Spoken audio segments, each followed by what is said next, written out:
When you hear the name Leonardo da Vinci, your mind probably jumps to paintings. The Mona Lisa's smile, the swirling secrets of the Last Supper. But what if I told you that Leonardo wasn't just an artist? That hidden behind his easel, buried in his notebooks, was a mind not just of the Renaissance, but of the future. Because over 500 years ago, long before electricity, before silicon chips or servos, Leonardo da Vinci designed a robot. Yes, a functioning, programmable robot knight in the 1490s. And here's the strangest part, it actually worked. Let's go back in time, not to the high walls of the Louvre, but to the bustling courts of Milan, where Leonardo served under Duke Ludovico Sforza. It was here that Da Vinci wasn't just painting, he was inventing, sketching ideas that no one else dared to imagine. Weapons, flying machines, armored tanks, and something even stranger, a mechanical knight that could move on its own. For centuries, no one even knew it existed. You see, Leonardo kept thousands of pages of notes, drawn in his iconic mirror writing, backwards, and from right to left, possibly to keep prying eyes from stealing his ideas. Within those sketches, scattered and forgotten, were diagrams of something that didn't make sense at the time. A humanoid figure constructed with gears, pulleys, and cables, wearing medieval armor. But this wasn't art. It was engineering. It was a machine. His design outlined a full-scale robotic knight that could sit, stand, move its arms, and even lift its visor, all powered by a complex system of cranks and pulleys inside its chest. The arms moved independently, the legs bent at the knee, its head rotated. This was not a statue. It was Leonardo's machine man.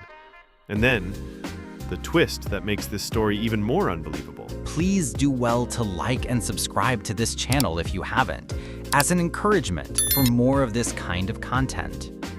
In 2002, roboticist Mark Rosheim, a NASA consultant no less, reconstructed Leonardo's design using his original notes. No improvements, no modern motors. Just what Leonardo had written. And it worked! Flawlessly. The robot knight moved exactly as the Renaissance master intended, a functional mechanical being, born in a time when most people still thought the Earth was at the center of the universe. This wasn't a fluke. It was evidence that Da Vinci wasn't just painting faces, he was painting the future. And it raises a chilling question. What else did he invent that we haven't discovered yet? Because this knight was just one fragment, found deep in a chaotic storm of sketches and musings, a mechanical miracle overlooked for centuries. How many more are still hiding in Leonardo's 13,000 pages of notes? Machines, weapons, ideas that wouldn't be built for hundreds of years. And here's the thing no one talks about. Leonardo didn't build this robot for war, not for destruction. The best theory we have is that he designed it as part of a courtly performance. A mechanical marvel for entertainment, a theatrical night to impress dukes and dignitaries. While kings were focused on swords and politics, Leonardo was busy designing artificial intelligence. Centuries before the phrase even existed. But he never publicized it. He never bragged. He never patented a single invention. It was all tucked away in notebooks, scattered and silent. Until modern scientists began piecing the puzzle together. And when they did, they realized something haunting. If the world had truly understood Leonardo in his time, if they had actually built what he dreamed of, the Industrial Revolution might have started 300 years early.